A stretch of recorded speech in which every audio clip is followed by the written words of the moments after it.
22절 말씀 제가 한 번 더 봉독하겠습니다. 화 있을진저 눈먼 인도자여 너희가 말하되 누구든지 성전으로 맹세하면 아무 일 없거니와 성전의 금으로 맹세하면 지킬지라 하는도다. 어리석은 맹인들이여 어느 것이 크냐 그 금이냐 그 금을 거룩하게 하는 성전이냐. 너희가 또 이르되 누구든지 제단으로 맹세하면 아무 일 없거니와 그 위에 있는 예물로 맹세하면 지킬지라 하는도다. 맹인들이여 어느 것이 크냐 그 예물이냐 그 예물을 거룩하게 하는 제단이냐. 그러므로 제단으로 맹세하는 자는 제단과 그 위에 있는 모든 것으로 맹세함이요 또 성전으로 맹세하는 자는 성전과 그 안에 계신 이로 맹세함이요 또 하늘로 맹세하는 자는 하나님의 보좌와 그 위에 앉으신 이로 맹세함이니라. 아멘. 이 본문을 한 번씩 이렇게 읽어달라는 분이 또 계세요. 그러니까 방송으로 들으면 이 본문을 안 읽어주니까 이게 어떤 말씀인지 모르니까 읽어달라고 해서 제가 이렇게 친절히 또 한번 읽어드립니다. 오늘 제목이 눈먼 인도자인데요. 옛날에 그런 영화가 나왔죠. 눈먼 자들의 도시. 눈먼 자들의 도시라는 그런 영화가 나왔는데 제목 정확한지 모르겠습니다. 갑자기 굉장히 급하게 전염되는 바이러스가 퍼졌는데 이 바이러스에 감염되면 전부 시력을 잃어버리는 거예요. 이거 그래서 한 도시가 완전히 그러한 바이러스로 이제 시력을 잃어가니까 정부에서 그 도시를 차단해 버리죠. 군인을 투입해서 도시를 차단해서 이들을 격리시켜 버립니다. 눈먼 자들의 도시가 되죠, 말 그대로. 근데 그 눈먼 자들의 도시 안에서 누가 대장 노릇 하느냐면, 물론 깡패가 좀 대장 노릇 하는 놈이 하나 나오는데 이 깡패가 누구를 붙들고 대장 노릇 하느냐면요, 원래부터 소경되었던 자, 원래부터 맹인은요 전부 다 눈을 한꺼번에 멀어버리니까 어때요? 대장 노릇 하는 거예요. 그 아주 시사하는 바가 큰데요. 그러니까 이 세상은 사실은 전부 다 장님들이에요. 태어날 때부터 우리는 죄와 어둠 속에 흑암의 그늘에 태어난 거죠. 눈 떴다 할지라도 다 사실은 장님이에요.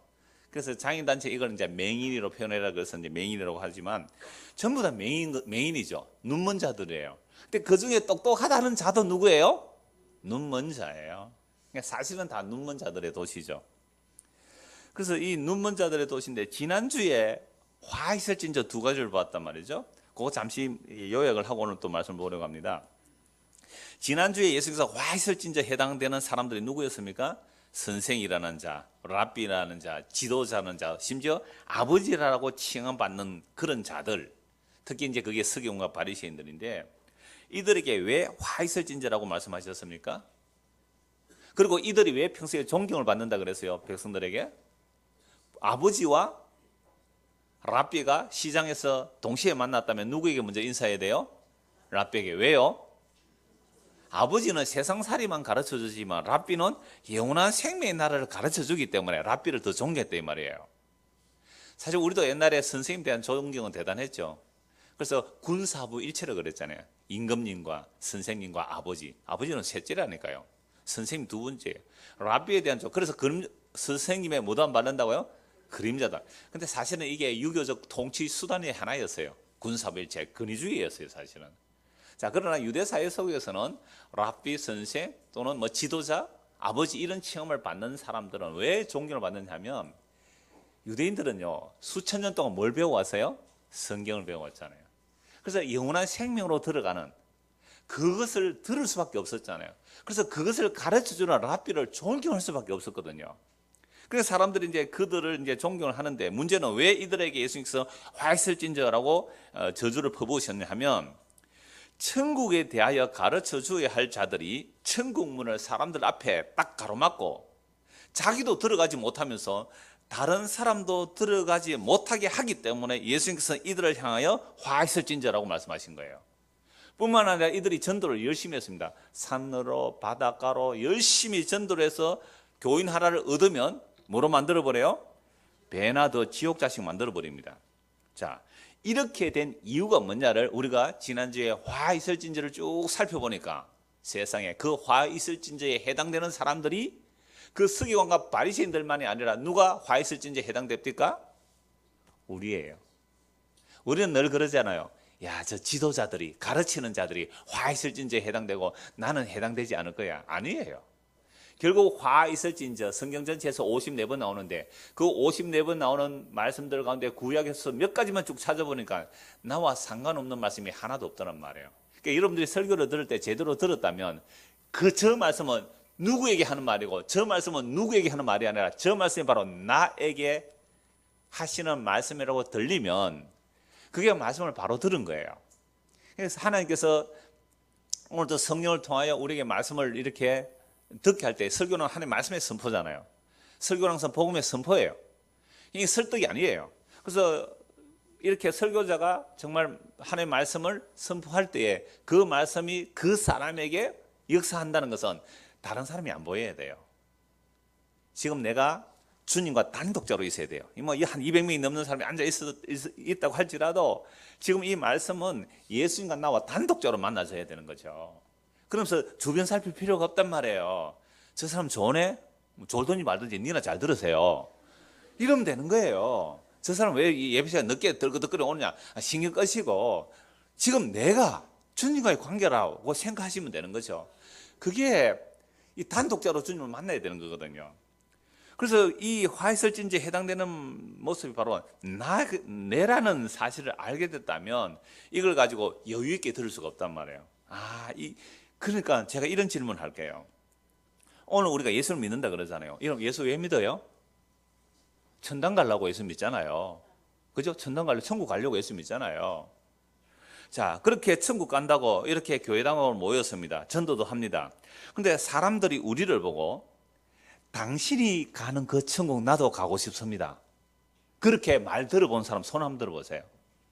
당신이 가는 그런 천국 나도 정말 가고 싶습니다. 그렇게 여러분들을 보고 말한 사람 있는 분만 손 들어보세요. 심지어 아내가 남편이 또는 남편이 아내를 보고 야 당신이 믿는 그런 예수 나도 한번 믿고 싶습니다 하고 따로 교회 따라 나오신 분 계시면 손 들어보십시오. 당신이 믿는 예수 보니까 나도 예수 믿고 싶고 당신이 간다는 천국 나도 가고 싶어요 이런 소리를 듣는지 아니면 당신이 가는 그 천국 나는 가기 싫소 이런 소리를 듣는지 나는 당신이 가는 천국은 정말 가기 싫다는 말을 우리가 얼마나 많이 듣는지 몰라요. 그러니까 지금 천국문을 가로막고 자기도 못 들어가고 들어가려고 하는 사람은 가로막고 있는 자가 그 서기관 바리새인들이 아니에요. 오늘 우리란 말이에요. 그러니까 나를 보고 사람들이 천국을 보고 싶어하고 가고 싶어하고 예수님을 알고 싶어하는 것이 아니라 오히려 네가 가는 천국 나 가기 싫다라는 말을 거의 다 듣고 있단 말이에요. 제가 거의 다라 그랬어요.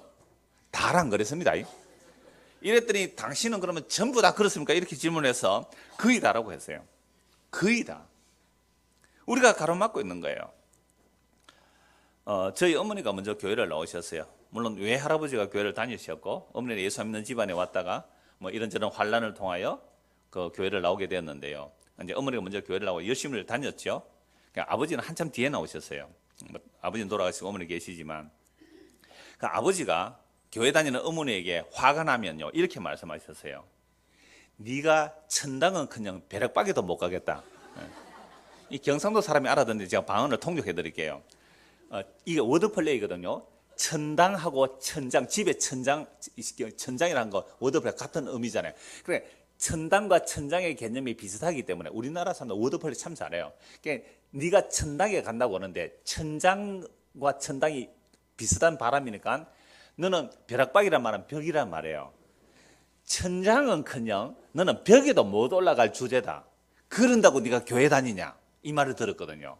화가 나시면 그러다 나중에 뭐 예수 믿고 나오셨습니다만은 우리가 보고 사람들 그렇게 안 그러겠어요? 네가 천당 간다고 너는 벽에도 못 올라갈 사람이다. 이런 평가를 우리가 안 듣습니까? 정말로 우리의 시민권이 정말로 하늘에 있다면 땅의 것을 생각하지 말고 하늘의 것을 사모해야 되잖아요. 그런데 어떻게 교회 다닌다는 사람이 세상 사람들보다 더 인색해요?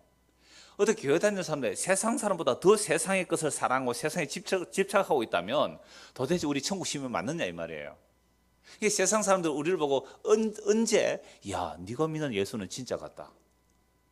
네가 가려고 하는 천국은 정말 좋은 것인가 보다. 이런 평가를 여러분의 이웃에게 듣습니까? 여러분들의 가족에게서 이런 말을 들어요? 여러분 친구들에게 이런 말을 들어보셨나요? 나는 교회를 안 나가지만 내가 네 보니까 내 교회 다니는 사람 내가 욕할 수가 없다. 이런 말 들어보셨어요? 저는 들어봤거든요. 장진섭이라고 저 표정사 입구에 지금 약산 옛날에 약산 그 약산 식당이라고 하고 있어요. 지금도 식당 하고 있어요. 그 집 아들인데 제 친구예요. 친구가 그러더라고요. 아, 이거 오래 써먹는다. 그렇잖아요. 우리가 적어도 예수를 믿는다고 할 때에는 우리가 그리스도의 편지거든요. 우리가 그리스도의 편지예요. 그리스도의 향기예요. 사람들이 그리스도를 어떻게 봐요? 여러분들을 보고 그리스도의 편지로 읽는다 이 말입니다. 우리가 예수를 어떻게 믿느냐에 따라 예수 그리스도는 저런 분이구나 하고 사람들이 우리를 보고 우리가 편지예요. 그리스도의 편지. 바울이 그랬잖아요. 고린도 교회는 너희가 그리스도의 편지라 그랬거든요. 그러니까 사람들이 우리를 보고 그리스도를 읽어낸다니까요. 그러면 우리가 그리스도의 모습을 이렇게 보여줬을 때에 사람들이 그 그리스도가 어떤 분인지 내가 너를 통하여 좀 알겠다. 정말 세상은 잠깐이고 영원한 나라에 있구나. 너는 정말 이 눈에 보이는 세상이 잠깐인 줄 알고 이 땅에서 정말 외국인과 나그네처럼 살구나. 이걸 보여준 게 믿음의 사람들이에요. 이 땅에서 텐트 치고 살았단 말이죠. 아브라함과 이삭과 야곱이 다. 왜요? 더 나은 본향을 사모했거든요. 그들이 나온 고향으로 금이 환양하려면 얼마든지 할 수 있었다는 거죠. 왜? 부자 되었으니까. 얼마든지 그 바벨론 지역으로 돌아갈 수 있어요. 갈대 우르 지역으로 돌아갈 수 있었어요. 그런데 안 갔대요. 왜 그래요? 더 나은 본향을 향하여 이 땅에서 외국인과 나그네로 살아간 것이 정명이었어요. 사람들이 왜 너희는 텐트 치고 사니? 우리는 더 나은 본향이 있다는 것을 보여준 것이 텐트 치는 삶, 유목민의 삶을 살았단 말이에요. 더 나은 본향을 향하여 순례자의 길을 걸어간 게 모든 믿음의 사람들의 모습이란 말입니다. 자, 그러므로 오늘 우리가 예수님을 믿는다고 할 때에 과연 이 화이설진제에 해당되는 사람이 서기관 바리새인들에게 떠넘기지 말고 우리에게로 화살이 날아와야 마땅합니다. 그래서 오늘 본문 다시 보십시다.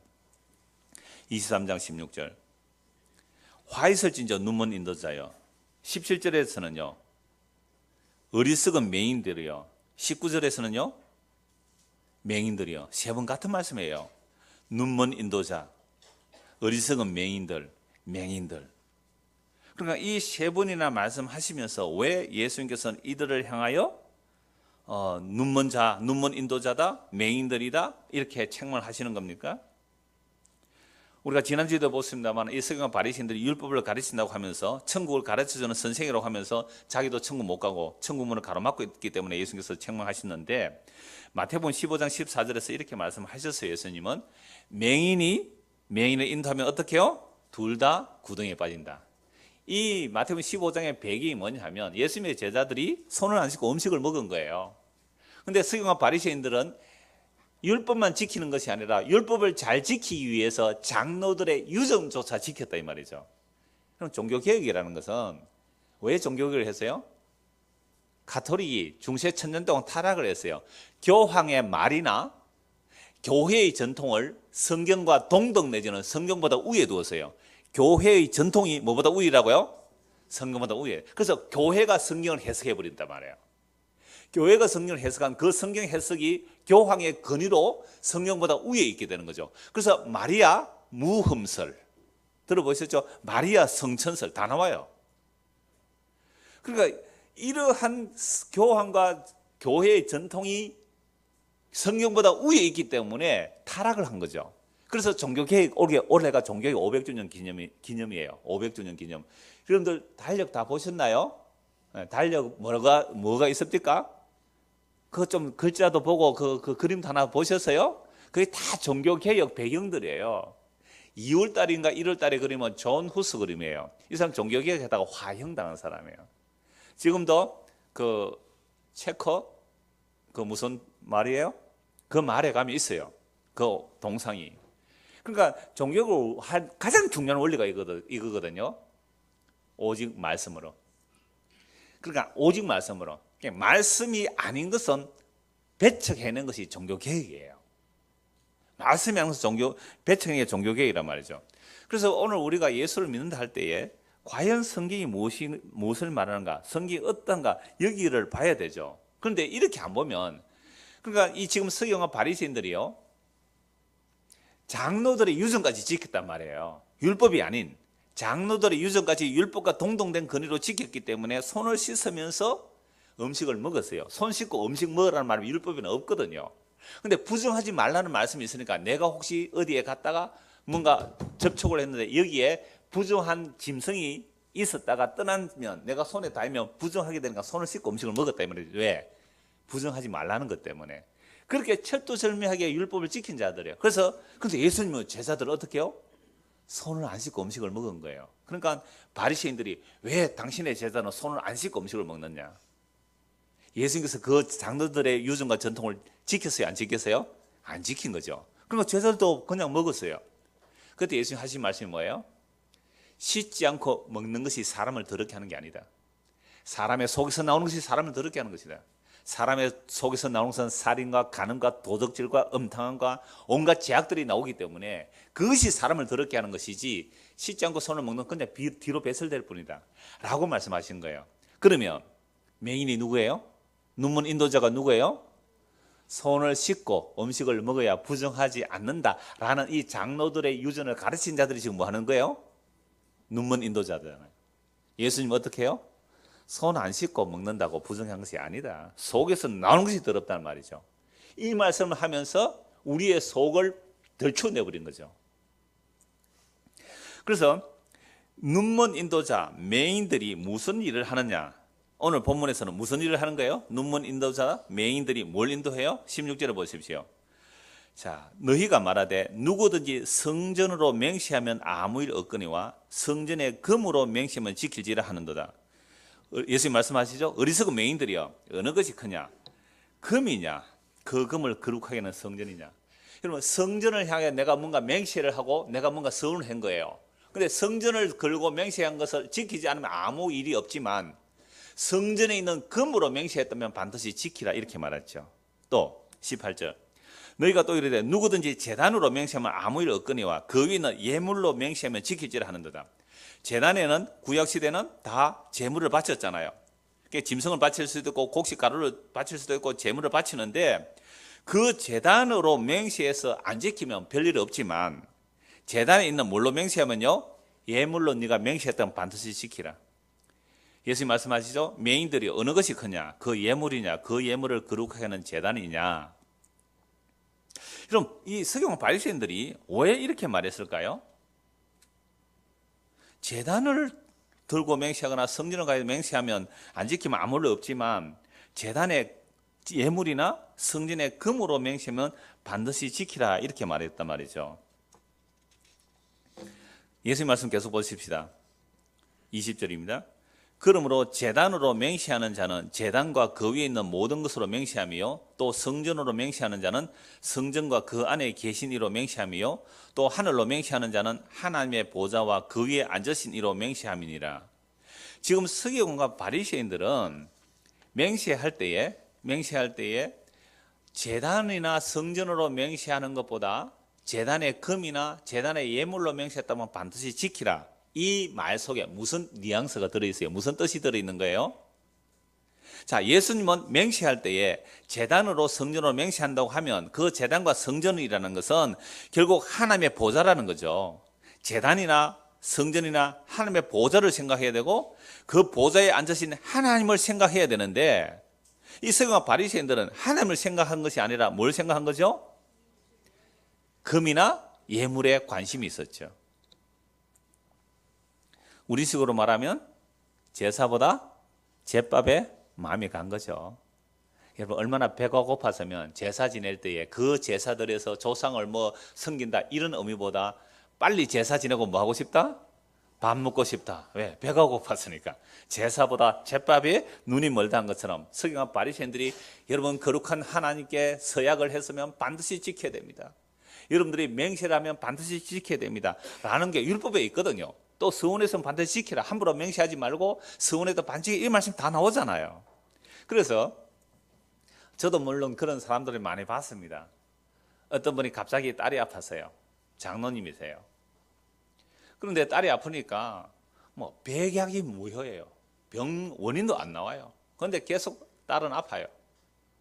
그래서 주변에 결국 나중에 낳기는 낳고 이제 결혼해서 아이도 낳고 사는데 나중에 주변의 사람들이 그랬어요. 뭐라고 했냐면 저 딸은 돈 없었으면 죽었을 거다. 저도 직접 봤거든요.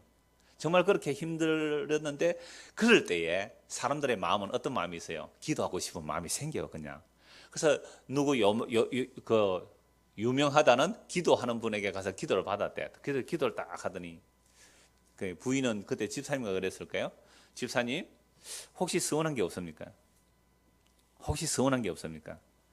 가만히 생각해 보니까 전에 자기가 예배당 지을 때에 올간 하나 바치겠다는 이 서운을 한 적이 있대요. 그게 잊어버리고 있었는데 생각이 나더래요. 어떻게 했을까요? 바쳐야죠. 이런 식으로 하여튼 그래서 나왔는지 어쨌는지 딸은 나왔습니다. 하여튼 그 온갖 약을 다 구해 먹였거든요. 약을 구해 먹. 그래도 차도가 없었는데 결국 나왔어요. 자, 그렇다면 우리는 언제 맹세합니까? 그럼 언제 맹세해요? 뭔가 위기에 처했을 때, 급할 때에, 내일 내가 회사를 경영하는 사람인데 내일 만약에 10억을 메꾸지 못하면 완전히 부도 나고 파산된다 할 때에 내일까지 10억이 마련되어야 될 때 여러분 어떤 마음이 들어요? 뭐 하겠어요? 하나님께 서운하죠. 하나님이 이 10억 해결해 주시면 뭐 하겠다고요? 얼마 갚으실래요? 얼마 해드릴래요? 그러니까 이런 식으로 위기의 상황이 오고 내가 또 간절한 소원이 있을 때에 하나님 요 소원 들어주면 뭘 해드릴게 하고 맹세를 하는 거죠. 서약을 하고 서원을 하는 거예요. 이럴 때 우리도 서약과 서원을 할 때에는 나보다 큰 걸 들고 맹세하잖아요. 그죠? 우리가 어릴 때 맹세할 때는 뭐라고요? 하늘과 땅을 두고 맹세하는 거죠. 심지어 자기 아버지 이름을 걸기도 하고 자기 자식 이름을 걸기도 하고 내가 또 술 먹으면 내가 네 아들이다 막 그러잖아요. 이런 식으로 서약을 한다면 급할 때에 위기 상황에 서면 사람은 다 맹세하기 마련이에요. 그래서 오늘 우리도 마찬가지란 말이죠. 우리가 오늘 이 예배 드려요. 뭐 찬양대 찬양도 하고 봉사물 봉사, 식당 봉사, 뭐 기도, 뭐 연보 다 하는데요. 저도 설교를 하잖아요. 자, 이렇게 할 때에 우리는 무엇을 가장 중요하다고 생각해요? 자기가 하는 일이 가장 중요하다고 생각해요. 찬양대 대장이나 찬양대 지휘자는 누가 제일 중요할까요? 찬양대도 빨리 오나 안 오나 지금 10시까지 오라 했는데 늦가 오고 이러면 신경질 나는 거죠. 찬양이 얼마나 중요한데 막 이렇게 되는 거죠. 밥하는 사람들은요, 빨리 마치지, 10분이 넘는데 안 마치면 지금 국 다 퍼지는데 막 이렇게 밥이 중요하다고 생각할 수 있잖아요. 설교자는요, 설교가 중요하지 이러잖아요. 자, 이러니까 사실 우리가 이렇게 모여서 뭐 예배를 드린다고 해도 사실은 자기 행위가 가장 중요하다고 해요. 그렇게 되면 뭘 놓쳐버려요? 진짜 높으신 보좌에 앉으신 이에 대해서 놓쳐버려요. 그러니까 재단을 얘기하고 성전을 얘기할 때에 재단의 금을 얘기한 거예요. 재단의 예물을 얘기하고 성전의 금을 얘기한 거죠. 성전이 뭔지를, 왜 재단이 필요한지를, 그 성전과 재단과 구약의 모든 율법과 날과 달과 절기와 모든 제사들은 보좌에 계신 이를 생각하게 해야 되는데 보좌에 계신 앉으신 이는 다 잊어버리고 뭐를 생각한다고요? 예물. 누가 오늘 예물 바쳤나 안 바쳤나? 누가 예물 바쳤나 안 바쳤나요? 오늘 누가 출석했나 안 했나 요거? 이러고 있는 거예요. 그러니까 우리가 와서 오늘 예배한다고 와 있지만 자기가 하는 일이 중요하다고 하는 순간 우리는 이미 누구를 놓쳐버리는 거예요? 보좌에 앉으신 이를 놓쳐버려요. 그러니까 인간들이 맹세하면서까지 자기가 위급하고 자기가 필요한 거 얻기 위해서 온갖 이름을 다, 우리는요 하나님 맹세 다 해요. 하나님 이름을 맹세하고 온갖 맹세를 다 해요. 자기 필요를 채우기 위해서, 자기 위기 상황을 해결하기 위해서 이렇게 하는 것을 향하여 예수님은 뭐라고요? 화 있을진저. 그래서 이미 우리가 앞에서 본 말씀 한 번 더 봅시다. 마태복음 5장입니다. 마태복음 5장 33절. 맹세에 대한 부분이 나오는데요. 마태복음 5장 33절. 이미 앞에서 자세히 말씀드린 내용인데 오늘 본문과 연결해서 한 번 더 보겠습니다. 제가 읽겠습니다. 33절에서 37절. 또 옛 사람에게 말한 바 큰 맹세를 하지 말고 내 맹세한 것을 주께 지키라 하였다는 것을 너희가 들었으나 나는 너희에게 이르노니 도무지 맹세하지 말지니 하늘로도 하지 말라 이는 하나님의 보좌이며 땅으로도 하지 말라 이는 하나님의 발등상이며 예루살렘으로도 하지 말라. 이는 큰 임금의 성임이요. 내 머리로도 하지 말라. 이는 내가 한 트럭도 희고 끊게 할 수 없음이라. 오직 너희 말은 옳다 옳다 아니라 아니라 하라. 이에서 지나는 것은 악으로부터 나느니라. 사람들이 맹세를 언제 한다고 그래서요? 위기 상황에 문제를 해결하기 위해서 내 소원이 간절할 때에 맹세를 하고 서원을 하는 거죠. 돈 좀 빌려줘. 맹세를 하지 않아요. 돈 좀 빌려달라고. 내가 반드시 갚겠다고. 하나님을 두고 맹세한다고. 하늘을 두고 땅을 두고 예루살렘 성전을 두고 맹세 다 하는 거예요. 그렇게 맹세를 하면 지금 유대인들은 어떻게 듣고 있어요? 옛 사람에게 말한 바 헛맹세를 하지 말고 내 맹세한 것을 주께 지켜라. 헛된 맹세는 하지 말고 진짜 바로 맹세했다면 주께 지키라 했던 것을 너희가 들었지만, 그러니까 이들은 지금 어떤 맹세를 지키고 있어요? 성전에 예물로 맹세했다면 어떻게 해라? 반드시 지켜라. 성전에 금으로 맹세해도 반드시 지키라. 이렇게 맹세를 가지고 자기의 이익을 챙기고 있는 이들을 향하여 주님 말씀하세요. 너희는 도무지 맹세하지 말라. 우리는 맹세할 때 높은 것을 두고 맹세하잖아요. 그래, 그렇게 맹세하지 말라. 심지어 네 머리를 두고도 맹세하지 말라. 네 머리는 뭐예요? 자기 중요한 부분에 머리가 잘리면 죽잖아요. 그러니까 자기 머리를 두고 맹세하지 말라는, 자기의 전 존재를 걸고 맹세하는 것도 맹세하지 말라. 왜요? 너는 맹세를 하거나 맹세를 하고 맹세를 지킬 수 있는 인간이 아니야. 이걸 말씀하는 거예요. 왜요? 우리 머리카락 하나도 희고 끊게 못하는데 요즘 잘하죠. 염색하니까는 다 하더라고요, 이게. 그러니까 근데 좀 있으면 또 까만 거 나와요. 그러니까 뭐라고요? 왜? 뭐라고요? 아, 흰 거. 젊은 사람들 말이에요. 젊은 사람들 노랗게 빨갛게 물들여도 좀 있으면 까만 게 또 나와요. 아, 그게 그렇게 말이 안 통했습니까, 지금? 그러니까 우리는 사실은 머리카락 하나 희고 끊게 할 능력이 있어요, 없어요? 없어요. 아무리 비싼 약 바르고 뭐 좋은 샴푸 쓴다고 해도 그거요. 그럼 우리나라 사람 아무도 대머리 없게요? 안 되는 거예요. 그러니까 우리가 자기 머리를 두고 맹세한다는 것은 내가 이걸 할 수 있다는 큰 소리 교만이에요. 그게 머리카락 하나도 희게 끊게 할 수 없단 말이에요. 그러므로 뭐 해야 돼요? 옳은 것은 옳다, 아닌 것은 아니다 해라 라고 말씀하잖아요. 그런데 우리 인간이요, 옳은 것을 옳다, 아닌 것을 아니다 할 능력은 있습니까? 모든 사람이 옳다고 할 때에 아니요 할 수 있겠어요? 모든 사람이 아니요 하는데 나는 옳습니다 할 수 있겠어요? 회장님이 이건 옳습니다 하는데 회장님 아닙니다 할 수 있겠습니까? 회장님 방침입니다 하면 어떻게 해요? 잘 될 겁니다. 옛날에 뭐 어떻게 했어요? 옛날에 김형곤 씨 그랬잖아요. 잘 될 겁니다 그랬잖아요. 회장님 방침이라면 다 끝나잖아요. 아닙니다. 틀렸습니다. 말할 수 있겠어요? 전부 다 모여서 목사 뒷담화를 까고 있는데, 목사 뒷담을 하고 있는데 아닙니다. 할 수 있겠어요? 그러니까 이것도 사실 안 돼요. 이해할 것은요. 그럼 어쩌란 말입니까? 인간은 맹세할 수준이 못 되는 거예요. 왜? 맹세를 지킬 수 없는 인간이기 때문에 그렇습니다. 그러니까 위기에 맹세를 했지만 돌아서면 끝이에요. 자녀들 잘못해서 부모가 화가 나서 매를 들고 하면 삭삭 빌면서 무슨 맹세 다 합니까? 다시는 안 하겠습니다. 다시는 안 하겠습니다. 다시는 안 하겠습니다. 맹세 삭삭 다 해요. 뭐든지 하나님의 이름 맹세 다 한다니까요. 하루 지나보죠. 그게 우리예요. 여러분 언제 맹세 한번 지킨 적이 있습니까? 제가 금요일 성경 공부하다 그랬는데 제 딸에게, 둘째 딸에게 어릴 때에 그 대나무로 된 총을 하나 만들어 주겠다 그랬어요. 제가 아직도 못 지키고 있습니다. 지금 제가 죽기 전에 내가 지킬게. 이래도 어찌 알겠어요. 오늘 죽어버리면 못 지키죠. 내가 죽기 전에 지키겠다고 말은 했지만 내가 오늘 저녁에 죽어버리면 못 지키잖아요. 그러니까 인간은 맹세할 수 없는 인간이냐 이 말입니다. 네가 하루살이 주제에 뭘 맹세해? 하루살이 주제에. 그죠? 맹세 못해요 우리는. 그래서 인간은 급하면 맹세하고 맹세 안 지킨단 말이에요.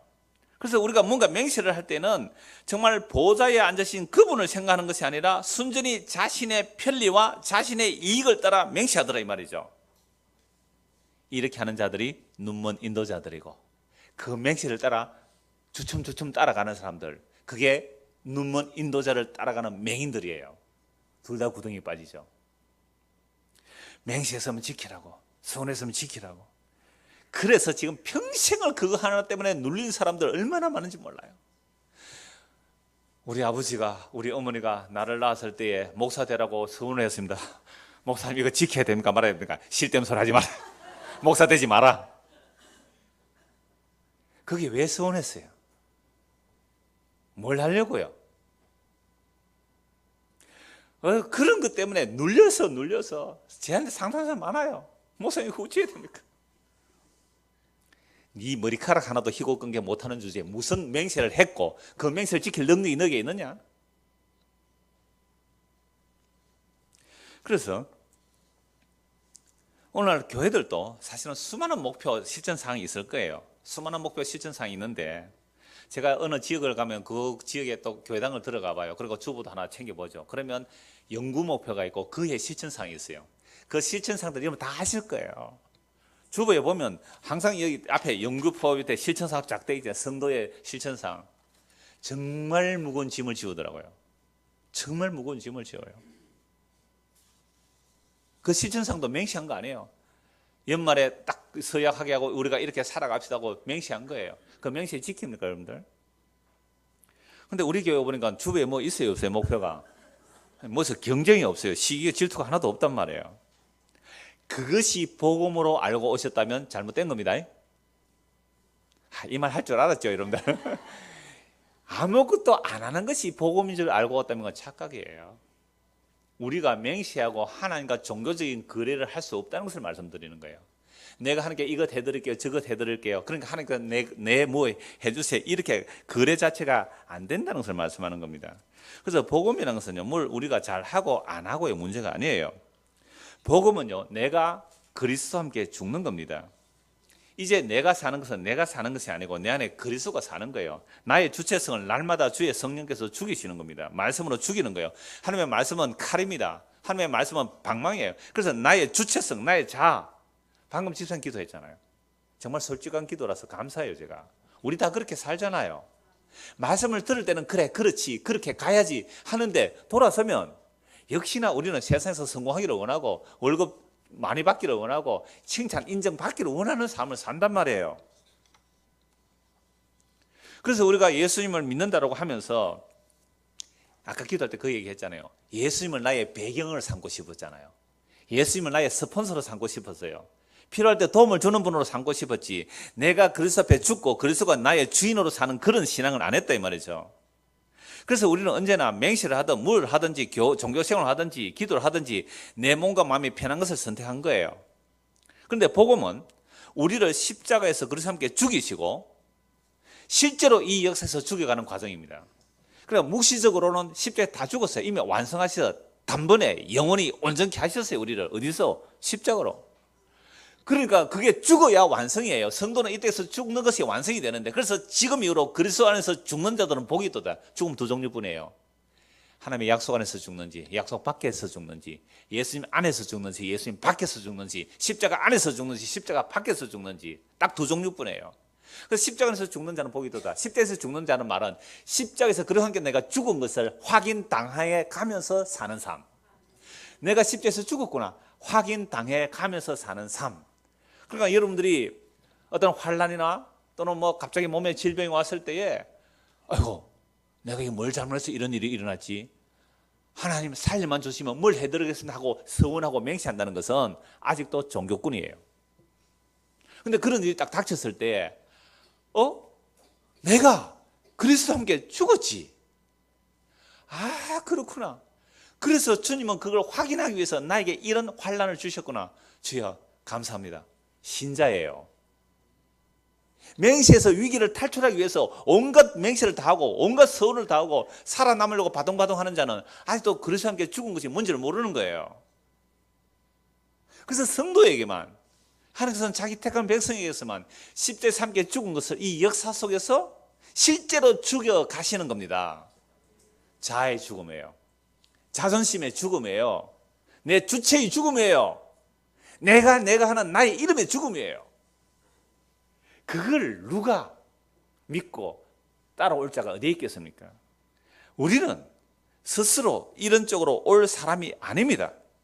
그래서 주께서 택한 백성을 그리스도와 함께 십자가에 못 박아 죽이시고 그 죽임을 성도에게 넘겨주시면 우리는 날마다 죽임에 넘겨진다고 말했어요. 그래서 도살장에 끌려가는 양처럼 여김을 받는다고.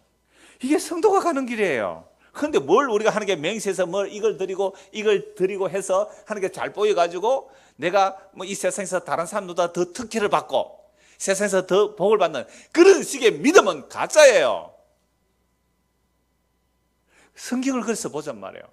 우리가 이러한 성경의 분명한 계시를 따라 믿지 아니하면 눈먼 인도자를 따라가는 거죠. 나도 맹인이 돼서 그 길로 따라가는 거죠. 둘 다 구덩이 빠지는 겁니다. 그러므로 성경의 계시대로 우리가 예수님을 믿고 따른다는 건 사실 인간으로는 불가능해요. 예수님께서 십자가로 자기 언약을 다 이루시고 그 다 이루심의 그 의를 성령으로 우리에게 선물로 주어질 때에 그제서야 비로소 예수를 믿게 되는데, 이렇게 예수를 믿는 사람은요 이제부터 내가 나를 위해서 살 수가 없는 자가 되는 거죠. 그래도 우리는 살아도 나를 위해서 살고 죽어도 나를 위해서 죽는 인간들이지만, 그러나 성령이 임하게 되면 반드시 살아도 주를 위하여 죽어도 주를 위하여 죽게 되는 그 길로 끌고 가시는 거예요. 그래서 우리가 이 땅에서 십자가에서 내가 그리스도와 함께 죽은 것을 확인당해 가는, 수동태요, 확인당하는 그 과정을 통하여 뭘 알게 되느냐 하면요, 야, 나는 진짜 맹세를 해도 순전히 나를 위해서 맹세한 것뿐이구나, 이거 알게 돼요. 급할 때 맹세한 것들이 예수님 십자가에서 들키는 거예요. 이거 내가 살려고 맹세한 거구나. 그래서 남편에게 맹세했어요, 안 했어요? 남편에게 맹세 안 했죠. 남편이 아내에게 맹세한 적 있어요, 없어요? 있죠. 다시는 안 그렇게도 각서도 썼죠. 예. 또 아내가 남편이 아내에게 뭐 그렇게 했을 거예요. 근데 그렇게 맹세를 했는데, 심지어 이런 모습이 교회 와서 하나님께도 그런 맹세를 했단 말이에요. 그런데 그 맹세한 것이 누구를 위한 맹세였어요? 날 위해 맹세했다는 것이 들켜지는 거죠. 복음을 통해서 들켜져요.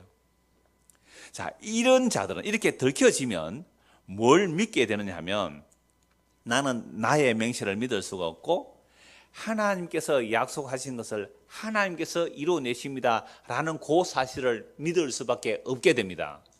이걸 예수 믿는다 그래요. 사도행전 1장 8절에 오직 성령이 너희에게 임하시면 권능을 받고 너희가 예루살렘과 유대와 사마리아 땅까지 이르러 내 증인이 되리라 하고 하셨잖아요. 이걸 증인이 되라, 대부분 설교는 증인이 되라 전부 그렇게 해놨더라고요. 아니에요. 내가 너희에게 성령을 부어줄 텐데, 그러니까 이건 사도행 1장 8절에서 예수님께서 부활하신 후에 제자들에게 말씀하셨잖아요. 그런데 이 말씀은 사실은 어디서 하신 말씀이에요? 요한복음 19장 30절에서 10절에 다 말씀하셨어요. 다 이뤘다 하시고 그 영을 넘겨주셨다. 영혼이 떠나간 게 아니라 그 영을 넘겨주셨다. 그러니까 예수님께서 십자가에 죽으실 때 영을 넘겨주신다 하신 그 말씀이 이제 사도행 1장 8절에서 다시 제자들에게 말씀하는 거예요. 내가 가서 보혜사 성령을 보내줄 텐데, 그러면 성령 오면 너희가 권능을 받고 너희가 내 증인이 되리라. 예루살렘과 유대와 사마리아 땅과 누구 증인이요?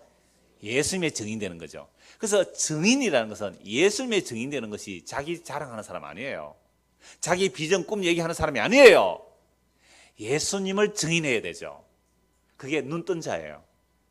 아직도 눈에 안 떠지면 예수님을 얘기는 하지만 그 뒤에 끝에 가보면 자기 꿈, 목표, 비전, 하나님의 영광이라는 이름으로 과대포장하고 그냥 당위적 입혀서 예수님을 바라보지 못하게 하는 자들, 이게 눈먼 인도자들이에요. 그런데 왜 사람들이 그리고 끌려가요? 거기에 내 야망도 함께 묻혀서 함께 가거든요. 심각하죠. 그래서 성령이 임하게 되면 예수님의 증인이 되는 것이고, 예수님의 증인이 된다는 말은 성령이 임하여야만 나의 증인이 아닌 예수님의 증인이 되는 거죠. 그래서 예수님이 증인된 자들은요, 막 맹세시키고 성공을 위하여 성공을 향한 그 과정들을 얘기해 주는 게 아니에요. 그리고 한때 우리 한국교회에 유명한 목적이 이끄는 삶 프로그램 참석해 보신 분, 목적이 이끄는 사람 표시 좀 제법 많으시네요. 목적이 이끄는 사람, 뭐 그것도 하나님 영광이라 말하는 다사는 다 나오잖아요. 이런 목적이 이끌면 안 돼요. 그리스도가 이끄는 삶이 돼야 돼요. 목적이 이끌어 가면 안 된단 말이에요. 그리스도가 이끄는 삶이 돼야 돼요. 그리스도가 이끄는 삶은 무슨 삶이에요? 목적이 죽는 삶이에요. 맞죠? 전혀다. 그러니까 내가 목적이 이끄는 사람은 그 삶을 따라가면 안 되는 거잖아요. 그리스도가 이끄는 삶은 내 목적이 죽는 삶이 그리스도가 이끄는 삶이에요. 그게 예수님을 주인으로 믿는 거 아니에요? 이걸 자유라 그래요. 예수님이 내 주인인데요. 여러분의 어린아이가 한별이가 얘야 아침에 여수서 7시에 여기까지 오면 피곤하지 않니 하니까요. 애가 밝은 모습으로 아니에요. 어린이 예배 드리니까 너무 신나요. 어린이 예배 참 너무 좋아요. 얘가 나한테 립 서비스를 하는지 잘 빌려고 하는지 모르겠습니다만은 만면에 웃음을 띄면서 여수서 아침 7시 일나에 와야 돼요. 주일학교 예배하는 게 너무 기뻐요. 이 얘기를 해요. 아침에. 와, 참 놀랐어요. 그래서 제가 왜 이 말씀을 드리냐면은 우리가 정말로 예수님을 믿는다는 것, 또 예배를 한다는 것이 정말로 기쁨이냐 이 말이에요. 아니면 이런 기쁨이 없으니까 자꾸만 사람들에게 뭔가 맹세를 시키는 거예요. 막 서약을 시키고 서원을 시키고 결단을 시키고 결심을 시키고 콜링하는 거잖아요. 특히 침례교에서는 그런 거 많이 하잖아요. 콜링. 자, 이제 영접하실 분 앞으로 나오십시오. 콜링 시키고 결단을 시키고 그다음에 꼭 예배 마치고 나면요. 제가 큰 교회 부흥의 비결을 좀 보니까요. 꼭 끝에 밋밋하게 마치면 안 돼요. 말씀 선포로 끝내면 안 돼요. 꼭 끝에 뭐 해야 돼요? 딱 기도하는 순간, 설교 마치고 기도하는 순간 쫙 누가 나와요? 찬양팀 쫙 깔려나고 음악 쫙 깔고 그때부터 뭐예요? 주여 나를 보내소서 이런 거든지 뭐 사명자의 노래다든지 뭐 결단 결심 딱 하게 나가고 해야 한 며칠 간대요. 그러니까 우리처럼 아멘하고 갑시다 하고 가면요. 문 열고 가면 다 잊어버려. 아, 이게 교회 부흥의 비결이구나 이제 좀 배웠어요. 앞으로 그래 좀 해볼까요? 제가 왜 이런 말씀을 드리냐 하면은 정말로 성령이 임하게 되면요. 성령이 임하게 되면은 내 꿈과 비전들이 무너지는 거죠. 나의 목적이 무너지는 거예요. 그러면서 그리스도가 주인된 삶, 그리스도께서 다 이루신 그 일이 뭔지에 관심을 가지게 되고 그래서 눈뜬 정인들은요. 여러분들 나를 보지 마십시오. 여러분 우리 교회를 보지 맙시다. 여러분 우리 교회 오보니까 어떻습니까? 외부에서는요. 우리 전에 선교사님도 와서 그러잖아요. 여러분들 참 복받은 사람이죠. 아멘하는 사람 별로 없더라고. 그분은 이제 1년 됐다 그러잖아요. 이제 복음으로 정말 복음을 알고 하는 지금까지 커피는 커피가 아니었습니다. 그랬잖아요. 이제 복음을 듣고 그게 기쁘다고 하는데 말이죠. 그러니까 복받았다 그랬잖아요. 그러니까 우리가 이 땅에서 예수를 믿고 산다는 것이 무엇인지를 아는 것은요. 나를 바라보십시오. 우리 교회 바라보십시오 하면 안 돼요. 많은 사람들이 우리 교회 오면 뭐 좋은 게 있을까 싶어 오지만 여기도 죄인들이 모인 곳이에요. 그런데 죄인 중에도 개수들이 모여서 다른 교회는 윤리 도덕적으로 강조를 하니까 좀 착한 사람들이 모이는데 좀 그래도 위선을 좀 떨고 미안한데 이러면 또 다른 교회는 또 다 위선 떠나 이럴까 싶어서 아니요. 좀 이렇게 포장을 잘하고 오는데 우리는 노골적으로 다 나와요. 왜? 죄인이 개수라고. 그러니까 그냥 더 사나워. 더 사나워. 더 친절하지 못해. 누가 좀 친절하게 이렇게 영접을 하면 아이고 잘난 척이나 뭐 이러고 뭐 이래요 정말. 정말 한 사람이 복음 때문에 왔다면 이야기하고 싶고 관심 가지고 싶고 그리고 어떻게 당신은 복음을 듣게 되었느냐 이렇게 얘기하고 싶은 게 당연한 거 아니에요? 진짜 죄인 중에 개수들이 모였어요. 근데 교회는 사실은 그래야 돼요. 죄인 중에 개수들이 모여야 나는 그러면 죄인 중에 개수의 특징은 뭐가 돼야 돼요? 나는 전적으로 그리스도의 은혜만 필요합니다. 그러면 그것이 갑자기 뭐가 되는 거죠? 천국이 되는 거잖아요. 그냥 내 잘났다, 네 잘났다 모이면 그건 지옥 되는 거예요. 나도 죄인 중에 개수인데요. 당신도 죄인 중에 개수입니까? 이야, 그러면 정말 주님의 은혜가 놀랍네요. 하이파이브 하면 하는 거죠. 이게 교회로 모이는 성도의 교제예요. 이게 코이노니아일까요? 뭘로 코이노니아 하실까요? 뭘로 교제하실 거예요? 그래서 눈뜬 인도자들은요 반드시 믿음의 주요 온전하게 하시는 예수 그리스도를 바라보라고 하는 자들이에요. 이게 성령 임한 자들이 다 그랬어요. 왜 나를 주목합니까? 심지어 안전벨기가 일어났어요. 베드로 요한이 성전 미문에 가다가 날 때부터 안전벨기 일으켰을 때 사람들이 베드로 요한을 주목할 수밖에 없잖아요. 어떻게 이런 능력이? 그때 베드로 요한이 뭐라 그래요? 야, 이 사람들아, 나의 경건과 나의 기도의 능력으로 이 사람이 일어난 것처럼 왜 우리를 주목하느냐? 이를 일어나게 한 것은 우리 주 예수 그리스도의 믿음이 이 사람을 일어나게 했다고. 자기가 부인되고 그리스도가 증거되는 거. 이게 눈뜬 지도자들이에요. 눈뜬 인도자들이란 말이에요. 예수 그리스도, 나는 죄인 중에 괴수예요. 바울이 그랬잖아요. 그래서 항상 손가락이에요. 세례요한의 손가락이에요. 보라, 세상 죄를 지고 가는 하나님의 어린 양이로다. 이렇게 그리스도를 바라보는 자, 이게 눈뜬 자들이고, 그 말에 그렇구나, 사람을 보지 않고 그리스도를 바라보게 되는 자들이 눈뜬 자들이란 말이죠. 그래서 이 맹세의 말씀을 제가 마태복음 5장 할 때 몇 곳 말씀을 드렸는데요. 시편 105편에 보면 맹세하신 바를 여호와께서 이루어내신다는 말씀이 나와요. 그래서 이 맹세를 여호와께서 맹세하시고 여호와께서 이루어내신다는 말씀이 있는데, 시편 105편 한번 찾아봅시다.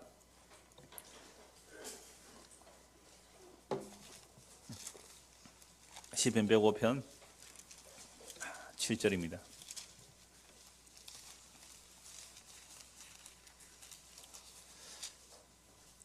그는 여호와 우리 하나님이시라. 그의 판단이 온 땅에 있도다.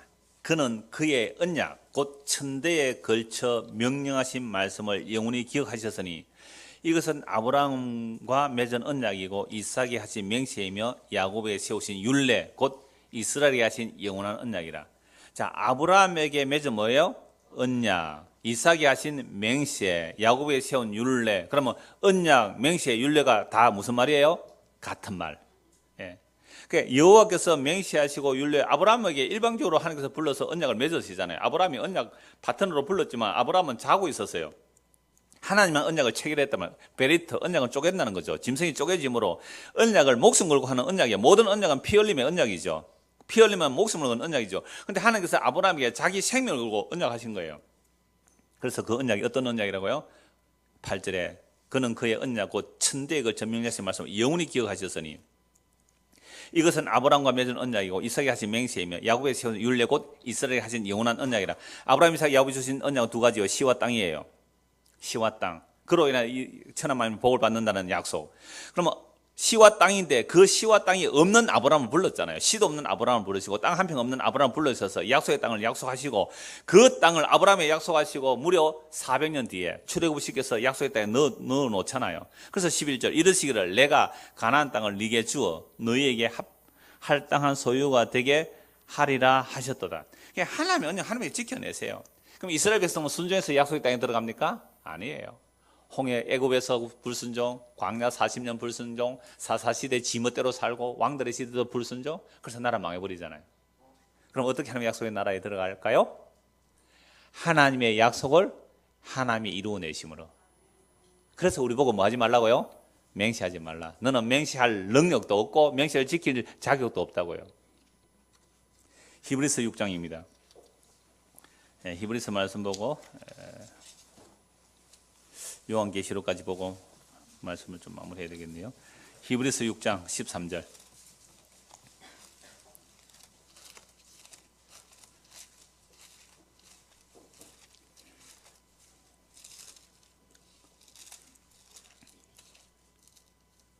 하나님이 아브라함에게 약속하실 때 가리켜 맹세할 자가 자기보다 더 큰 이가 없으므로 자기를 가리켜 맹세해야 돼. 사람들은 맹세할 때 누구를 가리켜 맹세해요?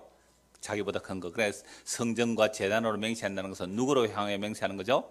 하나님 거로 맹세하는 거죠. 그런데 이 서경 바리새인은 뭐로 맹세하세요? 성전의 금이나 성전의 예물로. 제사보다 제밥에 관심이 더 많았죠. 자, 그래서 하나님은 하나님보다 높은 분이 있어요, 없어요? 없어요. 그래서 누구 이름으로 맹세해요? 자기 이름으로 맹세해요. 이게 하나님의 언약이에요. 하나님이 자기 이름으로 맹세해요. 이르시되 내가 반드시 너에게 복 주고 복 주면 너를 번성하고 번성하게 하리라 하셨더니, 요 말씀 한 말씀 많이 들었죠. 다른 거는 몰라도 요 말씀 기억나죠? 예, 복 주고 복 주면 번성하고 번성하게 하리라. 이게 무슨 약속인데요? 자기의 언약을 이루어요. 그래서 자기 씨를, 아브라함의 씨를 하늘에 별과 같이 땅에 모래같이 많게 하리라. 그 하나님의 언약을 이루시는 그 복을 말하는 거죠. 자, 사람들은 자기보다 더 큰 자를 가리켜 맹세하니 맹세는 그들이 다투는 모든의 최후 확정이니라. 하나님은 약속을 기업으로 받는 자들에게 그 뜻이 변하지 아니함을 충분히 나타내시려고 그 일을 맹세로 보증하셨어요. 아브라함에게 시와 땅을 준다 그랬잖아요. 하나님 맹세로 보증하셨어요. 그래서 아브라함이 시와 땅을 얻게 돼요. 그 시는 뭐예요? 예수 그리스도. 땅은 새 하늘과 새 땅. 이는 하나님이 거짓말하실 수 없는 이 두 가지 변하지 못할 사실로 말미암아 앞에 있는 소망을 얻으려고 피난처를 찾은 우리에게 큰 안위를 받게 하려면 하나님 우리에게 약속하셨어요. 그 모든 약속의 완성은 누구요? 예수 그리스도. 예수 그리스도는 우리의 영원한 피난처. 그 피난처를 찾은 우리에게 큰 안위를 받게 하려고 아브라함에게 약속하신 것을, 이삭, 야곱에게 약속하신 것을 어떻게 지켜내셨다? 완벽하게 지켜내셨다. 우리가 이 소망을 가지고 있는 것은 영혼의 닷 같아서 튼튼하고 견고하며 희장 안에 들어가나니, 그리로 앞서가신 예수께서 멜기세덱의 반차를 따라 영원히 대제사장이 되어 우리를 위하여 들어가셨느니라. 하나님께서 맹세하신 것을 누가 지켜내셨어요? 예수 그리스도께서 맹세하시고, 그 맹세하신 것을 오늘도 하나님의 보좌 우편에서 졸지도 주무시 않으시고 자기 백성을 위해서 기도하고 계시기 때문에 오늘 우리가 예수를 믿게 되는 겁니다. 그 예수님께서 부활하시고 성령을 우리에게 부어주셨어요. 그래서 성령은 우리 안에서 말할 수 없는 탄식으로 기도하고 계세요. 로마서 8장 26절에서. 그래서 우리는 견고해요. 흔들리지 않아요. 우리의 맹세는 날마다 무너져요. 우리의 약속은 날마다 미끄러져요. 그러나 주의 약속은 영원해요. 그럼 어떻게 살아야 되는데요? 오래 참으라고 그래요. 야고보는 이해할 것은 이해하고 아니라 할 것은 아니라 오래 참으라. 그런데 우리는 오래 참을 능력도 없어요. 그래서 성령이 우리 안에 오셔서 오래 참게 해주세요. 그래서 예수를 믿는다는 것은요, 우리의 맹세를 믿고 사는 게 결코 아니에요.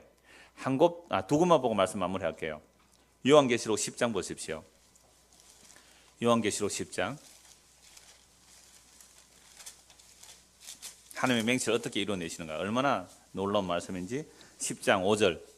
내가 본 바 바다와 땅을 밟고 서 있는 천사가 하늘을 향하여 오른손을 들고 세세토록 살아계시니 곧 하늘과 그 가운데 있는 물건이며 땅과 그 가운데 있는 물건이며 바다와 그 가운데 있는 물건을 창조하신 이를 가리켜 맹세하여 이르되 지체하지 아니하리니. 일곱째 천사가 소리내는 날 그의 나팔을 불려고 할 때에 하나님이 그의 종 선지자들에게 전하신 복음과 같이 하나님의 그 비밀이 이루어지리라. 지금 천사가 뭐를 밟고 있어요? 바다와 땅을 밟고 있어요. 그리고 하늘을 향하여 오른손을 들고 뭐 하고 있어요? 큰 소리로 맹세하는 거죠. 천지를 창조하신 이를 가리켜 맹세하면서 이 약속은 지체지 않고 곧 이루어집니다 라고 하는 거예요. 그럼 이 천사가 어떤 모습이냐 하면요, 1절을 보시면 10장 1절. 또 내가 보니 힘센 다른 천사가 구름을 입고 하늘에서 내려오는데 그 머리 위에 무지가 있고 그 얼굴은 해가 오고 그보랑 불기둥 것. 누구 모습이에요? 예수 그리스도. 요한이 영광 중에 뵙던 그 예수님의 영광의 모습을 천사가 보여주고 있는 거예요. 그러니까 이 천사는 누구 역할이에요? 그리스도의 역할이죠. 예수님이 맹세하는 거예요. 땅과 바다를 밟고 한 손에는 두루마리 책을 들고 한 손에는 하나님을 향해 맹세하는 거죠. 하나님께서 맹세하신 것을 지체하지 아니하리라. 그 맹세한 내용이 뭐예요? 일곱째 천사가 소리내는 날. 일곱이라는 것은 마지막이거든요. 마지막 나팔 소리에 하나님이 그의 종 선지자들에게 전하신 복음과 같이 하나님의 그 비밀이 이루어지리라. 그래, 마지막 천사가 나팔을 보면 세상 끝이란 말이에요. 일곱 나팔, 일곱 대접은 다 일곱은 완성이라고 끝인데, 마지막 나팔이 부는 순간 뭐가 다 알려지는 거죠? 하나님의 비밀이 선지자들에게 전한 그 복음과 같이 하나님의 그 비밀이 이루어지리라. 이게 하나님의 맹세로 이루어내는 거죠. 그럼 이 비밀이 이루어진 거예요? 안 이루어진 거예요? 이루어졌어요. 어디서? 십자가에서. 십자가의 죽으심과 부활로 이루어졌단 말이에요. 그래서 옥의 영들도 다 알았어요. 그래서 이 이루어진 내용이 뭔가? 11장 15절 보십시오. 요한계시록 11장 15절. 일곱째 천사가 나팔을 불매. 아까 10장에서 뭐요? 일곱째 천사가 나팔을 불면 하나님의 비밀이 선지자들이 전한 복음같이 알려지리라. 이미 알려졌어요. 일곱째 천사가 나팔을 불매. 이미 하늘에서 불린 거잖아요. 묵시 안에 부러진 거예요. 하늘에서 큰 음성들이 나서 이르되 세상 나라가 우리 주와 그의 그리스도의 나라가 되어 그가 세세토록 왕노릇 하시리로다. 이미 하나님의 비밀이 복음에 나타났는데, 복음에 나타난 하나님의 비밀은 뭐예요? 그리스도가 뭐가 되는 거예요? 주와 그리스도의 나라. 온 우주 만물 세상 나라 다 주와 그리스도의 나라가 돼요. 십자가에 죽은 그 예수가 주와 그리스도가 됐다는 것이 복음의 비밀이에요. 그런데 우리가 세상을 보니까 예수님이 주와 그리스도가 돼 있어요? 안 돼 있어요? 안 돼 있어요. 그래서 누구만 알겠어요? 창세전에 그리스도 안에 택하신 자들에게 주의 성령을 부어주시니까 그 복음이 들리게 되고 그 복음을 믿음으로 성령이 임한 거예요. 이 동시적 사건이에요. 예수를 믿으니까 성령이 임하게. 성령이 임하니까 지혜 계시 눈이 떠져서 십자가 지신 그 예수님이 만왕의 왕이시고 만주의 주가 되심을 알고 그 앞에 지금 이 역사 속에서 무릎을 꿇는 거예요. 그런데요, 예수를 믿지 않는 자들, 종교적으로 다니는 사람은 예수님의 십자가의 완성을 보지 못하고 또 다른 세상의 영광됨과 근세와 그 앞에 무릎 꿇고 가는 거, 이게 마귀에 속은 거예요. 이게 눈먼 인도자를 인도하는 거죠. 그래서 사탄이 예수를 유혹할 때 나에게 경배하라. 그럼 이 세상 영광 주마. 그거 아니에요. 역사가 끝나는 그날까지, 주님 재림하는 그날까지 십자가에 다 이루신 그대로 가요. 주님 오시는 그날까지. 그래서 마지막 나팔 소리가 쫙, 우리는 이미 알잖아요. 성경의 계시를 통하여 이미 주님이 왕이 되심을 알잖아요. 십자가에 지신 그분이 만왕의 왕이고 만주의 주가 되심을 알고 믿잖아요. 근데 주님 오시는 그날에야 온 우주 만물에 펼쳐질 거예요. 그때 그리스도 밖에 있는 자들은 그렇구나. 전에 내 옆에, 우리 집 옆에 다니는 그 가난한 사람, 맨날 일요일마다 저 예배당 다니고 아들 두고 예배당 다니고 그 가난해도 뭘 웃음이 있었고 기쁨이 있더니 세상에 그들이 믿은 예수가 진짜네? 하고 지옥 갈 거예요. 또 세상에 헛된 영광을 바라보고 하나님을 섬긴다고 헛된 영광 바라보고 헛된 영광 찾아간 그들도 세상에 주님 오신 그날에 십자가에서 다 이루신 것을 만나고 갈 거예요. 그래서 정말로 하나님 자기 백성들은 도대체 십자가에 무엇을 다 이뤘냐, 이걸 아는 자들은요, 나의 맹세가 얼마나 헛된지를 알고 하나님의 자기 약속은 예수님의 십자가로 다 이루시고 값없이 우리에게 선물로 주셨구나, 그걸 믿는 자들은요 자기를 신뢰할 수가 없어요. 그래서 나의 맹세를 믿을 수가 없어요. 그런 자들은 가면 갈수록 누구만 의지하겠어요? 십자가로 다 이루신 예수님만 의지하게 될 겁니다. 이 은혜가 저와 여러분의 임하기를 소원합니다. 기도하겠습니다. 하나님 아버지, 우리는 급하면 하나님을 끌어서 맹세를 하는 우리들입니다. 그러나 우리는 머리카락 하나 희고 끈게 할 수 없는 자들입니다. 우리는 맹세할 수 없는 자들입니다. 우리는 배반할 수밖에 없는 자들입니다. 그러므로 하나님의 약속은 하나님이 친히 이루어내시는데 그 이루어진 자리가 십자가입니다. 그 십자가에서 하나님의 약속을 다 이루시고 우리에게 은혜의 성령으로 그 선물을 부어주셨기에 이제 우리는 우리의 맹세를 믿는 것이 아니라, 나의 행위를 믿는 것이 아니라 믿음의 주요 온전케 하시는 예수 그리스도, 단번에 영원히 온전하게 우리를 거룩하게 하신 예수님만 믿고 사는 우리 모두가 되도록 은혜를 베풀어 주시옵소서. 예수 그리스도를 받들어 기도드리옵나이다. 아멘.